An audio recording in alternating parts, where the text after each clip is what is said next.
öləndə özümüzlə heç nə aparmırıq.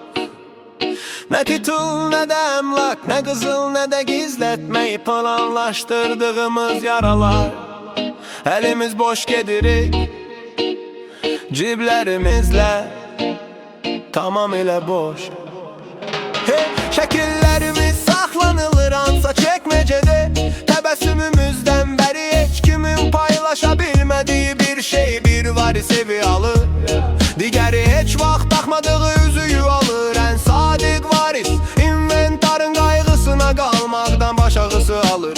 Dəhlizdə səslər yüksəlir, gizli maraqları aşkar edir. Əldə edə biləcəkləri hər şey haqqında.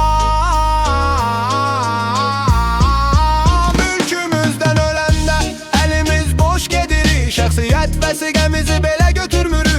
Açarları qoyduq, maşınları qoyduq, qalaları qoyduq, zinət əşyalarını qoyduq. Getmək vaxtı asandır, döyüşmək vaxtı çətindir. Varislər malikanə uğrunda vuruşacaqlar, ota qazanı uğrunda, hətta tualet kağızı uğrunda da. Amma əli boş gedirik.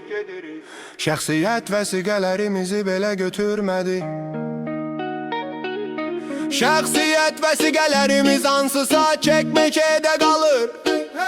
Şəklimiz zamanla solub hər yerdə qalır.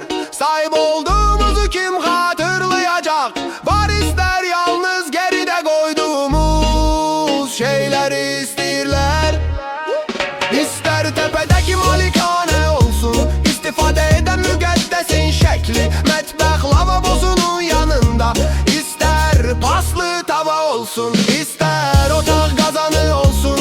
Varislər geridə qoyduğumuz hər şey uğrunda vuruşacaqlar bizdən başqa. Bir varis masanı alır, digəri deyir maşını mən saxlayacağam.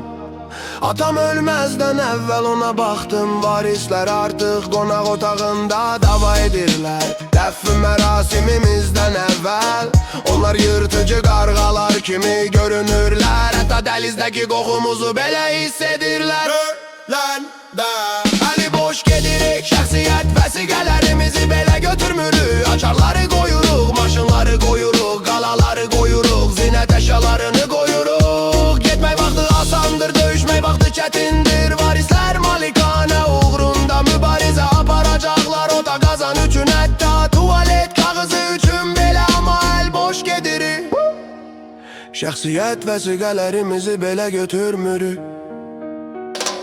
İstər möhtəşəm saray olsun, istər kiçik bir daxma olsun. Varislər hər şey üçün dava edəcəklər. Barışıq yoxdur,